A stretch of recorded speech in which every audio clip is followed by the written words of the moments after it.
வணக்கம். அனைத்து உறவுகளுக்கும் எனது இனிய காலை வணக்கத்தை தெரிவித்துக் கொள்கிறேன்.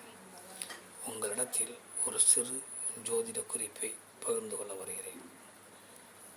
ஒரு ஜாதகத்தில் லக்கணத்திற்கு 2ஆம் வீடு என்பது தனஸ்தான வீடு, குடும்பஸ்தான வீடு, வாக்குஸ்தான வீடு, ஆரம்ப கல்வியை குறிக்கக்கூடிய வீடு, நல்ல குடும்பம் அமைவதற்கு பாக்கியத்தை கொடுக்கக்கூடிய வீடு.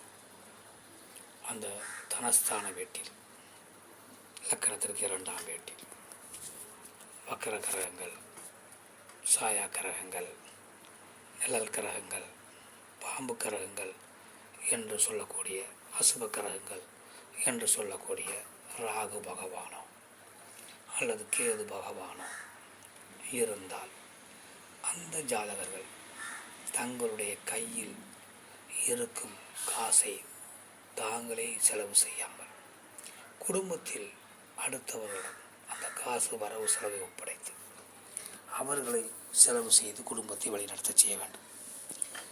ஏனென்றால் அந்த லக்கணத்திற்கு 2ஆம் வீட்டில் ராகு கேது யாராவது ஒருவர் இருந்தால் அந்த ஜாதகர்கள் எவ்வளவு காசு இருந்தாலும் தங்காது செலவாகிவிடும். ஏதாவது ஒரு செலவு வந்து கொண்டே இருக்கும். அதனால் அவர்கள் கையில் பண பரிவர்த்தனையை வைத்து கொள்ளாமல் குடும்பத்தில் மற்றவரிடம் ஒப்படைத்து விட வேண்டும். சொத்துக்கள் வாங்க வேண்டும் என்று கூட அவர்கள் பெயர்களில் வாங்காமல் மனைவியின் பேரிலோ குழந்தைகள் பேரிலோ சொத்துக்கள் வாங்குவது சிறப்பாக இருக்கும். மேலும் அணிகலன்கள் இப்படி இதெல்லாம் தன்னுடைய மனைவிகளுக்கு குழந்தைகளுக்கு என வாங்கி சேர்த்து வைத்துக் கொள்ள வேண்டும். அவர்கள் பேரில் எதுவுமே இருக்கக்கூடாது.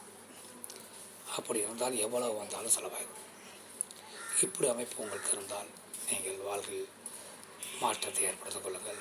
மற்றவற்றை நாம் அடுத்த வீடியோவில் காண்போம். நன்றி, வணக்கம்.